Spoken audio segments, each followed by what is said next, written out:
الجهود الكلام نسأل الله سبحانه وتعالى أن يتعامل لهم هذا اليتيم ويسكنهم مسكينا، وندعو الله سبحانه وتعالى أن يجمع لنا أن يوحد صوتنا وأن يشد وجبنا عمله وحده هو خوا لأن يدركوا باش تقدروا باش ترضوا فرنسا وترضوا الكفر بلادنا باتحادهم وأخوتهم وتعاونهم على الخير. هذا اللي نقدروا باش ترضوا فرنسا الآن احنا نتبعوه من واحد صفوفنا، نتخاووا نتحابوا نتعاونوا على الخير يعني نصرفوا أوقاتنا في طاعة الله باش يرضى عنا رب سبحانه وتعالى، ونزيدوا نتعاملوا في حفظ القرآن، في حفظ الشريعة المطهرة، وفي التعلم المعلومات كلها، تعلموا كل شيء، تعلموا مش غير القرآن، تعلموا كل شيء، حتى هذه العلوم العصرية، هذه العلوم التجريبية، علم الطب والفلك والهندسة وغيرها، هذه كلها يجب أن نتعلمها باش نتقوى، باش ننفعوا بها، باش إذا كان حقوا الأجانب باش يحفرونا باش يعكسونا نلقاو باش نقاوموا. ولهذا وحده خوا شدوا اليد باش نتغلبوا على الزعم، باش نتغلبوا على الموت، باش نتغلبوا على هذا اللي ينظروا لهذه البلاد نظرة سيئة ويحبوا باش هذا اللي نسمعوه وقع في البلاد.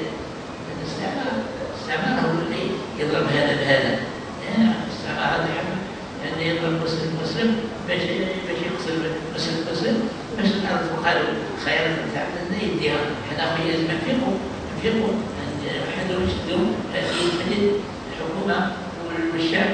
الحكومة إذا كان نحب نتخلى ونصحوها حكمنا نصحوهم ونرشدوهم ونقول لهم عودوا إلى طريق الله، ما تخرجوش عن طريق الله، والله يعاقبكم على هذا، ونشدوا اليد سدد ونتعاونوا على الخير، وربي يحفظ بلادنا ويحفظ شعبنا ويحفظ أمتنا من خير تحديث ودين. راهي مستهدفة، الجزائر مستهدفة أو غيره من ضررا قبيلة ضررة سيئة يستلم وقتاش تمر وقتاش هذا يضرب هذا اشتغل هذا يحفظ بلادنا ويجعل خوف فينا إن شاء الله. الشباب الثاني بالاعتدال، ما نتصرفوش فيما يقول هذا، لا نتصرفوا ولا نتخرفوا، ما نكونوش قرآنيين وما نكونوش متصرفين. هذه حرام، هذه معجوزة، هذه والحاجة اللي يجوزها في الحاجة الإسلامية، الإسلام واسع، الإسلام رحيم، الإسلام يعني يقبل كل الأفكار اللي يقبلها الإسلام. إذا كان عندك كرم أنت عندك الكرم ما ترى منين باش تتبع الكرم تاعك، أنت بالكرم تعاونوا في شيء كيما هذا، تعاونوا بالحاجات اللي تخلى عليها وحاجات اللي تسمعوا فيها، ما تعادوش يا أخي إذا خالفتك بحاجة بسيطة تاع دينية وتقول أنت بدري والله أنت وراك كلنا مسلمين، كلنا نقول لا إله إلا الله محمد رسول الله، كلنا مسلمين، كلنا نحب رسول الله، كلنا نؤمن باليوم الآخر، كلنا نحب الله. الحمد لله هذه هي الأساس. إذا كان الأسس الحمد لله متفقين عليها، الأسس متفقين عليها، وقد الحال نسمعوا فيها إذا أرسلنا بعض الرسل بالحكمة والموعظة الحسنة. هكذا يجب أن يكون عليه شبابنا، يتحدوا ويتقوا ويتعاونوا ويشدوا اليد باش يحفظوا القرآن، باش يقرأوا القرآن، باش يقرأوا العلم، باش يقرأوا الهندسة، يقرأوا الرياضيات، ويقرأوا كل شيء. العلوم اللي كان عندهم هذوك نحفظوها، هم أخذوا من عندنا هذا المعروفين، من أخذوا العلماء أخذوا من عند المسلمين، لما كانوا المسلمين شادين في دينهم يقرأوا القرآن كما ينبغي، يحفظوا القرآن كما ينبغي، يفهموا كما ينبغي، يستطيعوا باش يتغلبوا، يستطيعوا باش يوصلوا درجة عالية في العلوم الدنيوية والأخروية، وجاءوا الخوف في هذا باعترافهم ما يعترف بالبلاغة إذا كان المسلمين هو الإيمان هذا اليوم اعترفوا بهذا.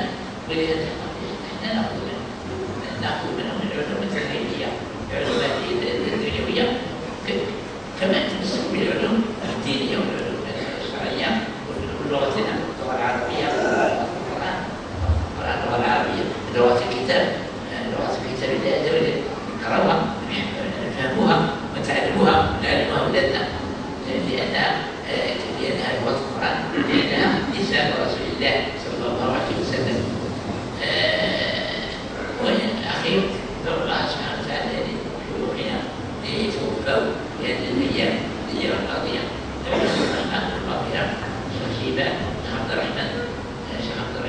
الجيلاني، الشيخ محمد الجاري، واللي قبلهم كان الشيخ حنون، الشيخ عباوي، الشيخ شراسي، الشيخ مصباح، وشيوخ كلهم اللي كانوا يدويوا على هذا الارض ويصفوا الناس، كانوا يدعوا الناس الى الله عز وجل، حتى وقعنا هذه الحاله مباركه طيبه، حافظنا على كتاب الله وعلى سنه رسوله صلى الله عليه وسلم. لهذا اشكركم وابارك لكم على هذه الاعمال الطيبه المباركه. لو ان يزيدكم خيرا وبركه، لو ان يصلحكم ويصلح بلدكم، ولو الله سبحانه وتعالى ان يصلح قلوبكم. كذا ندعو لزوجنا ما تدرشينكم ما تسمعونهمش، لان الارض جل وعلا في حديث جل وعلا يقول انا حي كريم تستحي من عبدي اذا رفع الي يديه ان اردهما صفا خائبتين.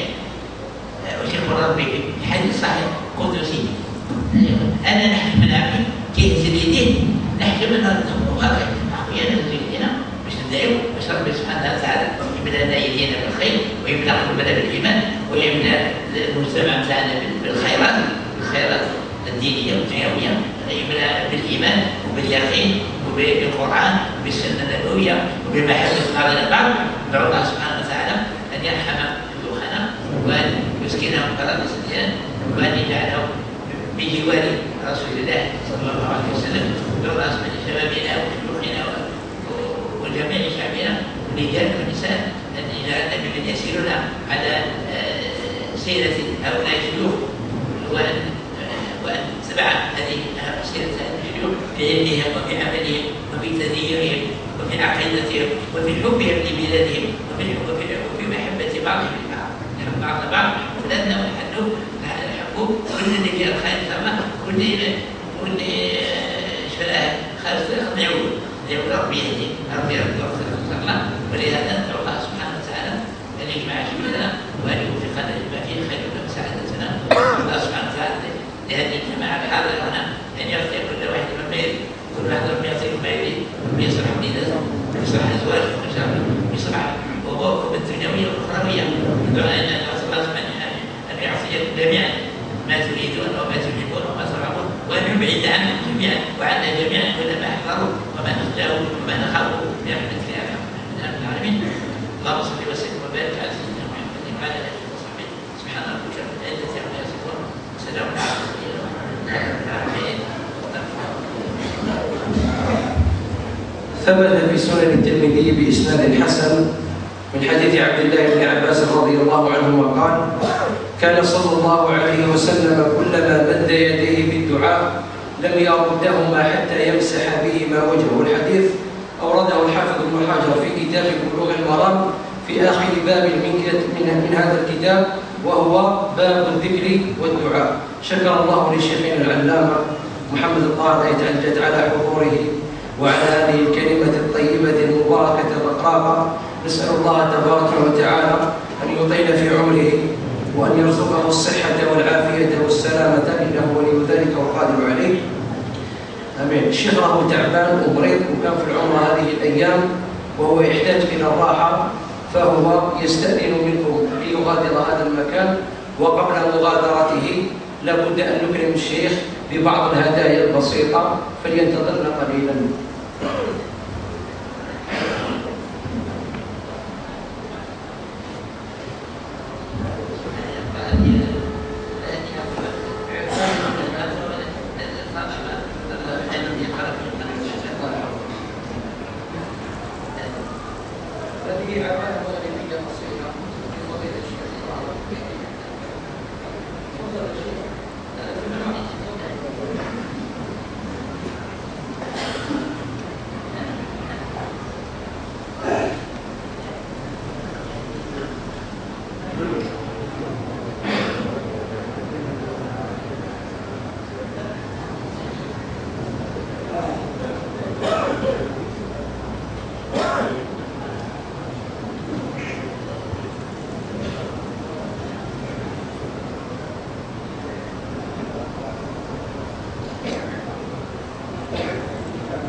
أدنى سواليبيا.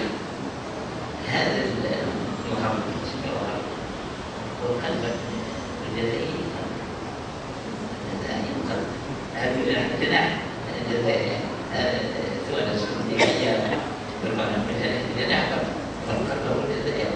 والرسول صلى الله عليه وسلم أشار إلى هذا يقول لا تزال أمتي في الأرض، لا تزال أمتي في الأرض قائمة بأمر الله لا يضرهم من خذلهم ولا من خالفهم حتى يأتي أمر الله وهم ظاهرون. هذا كان حديث خرجه الترمذي وهو حديث حسن. الرسول يقول طائفة في المغرب تبقى إلى قيام الساعة قائمة بأمر الله، واحد ما يقدر يضرهم، واحد اللي خالفهم ما يقدرهم. فعلا البابات وسياراتها خلفناها ونجي وحدها معها مع الحفظ القاسي يقولون انهم كانوا يحاولون ولا تملكوا هذا الانسان.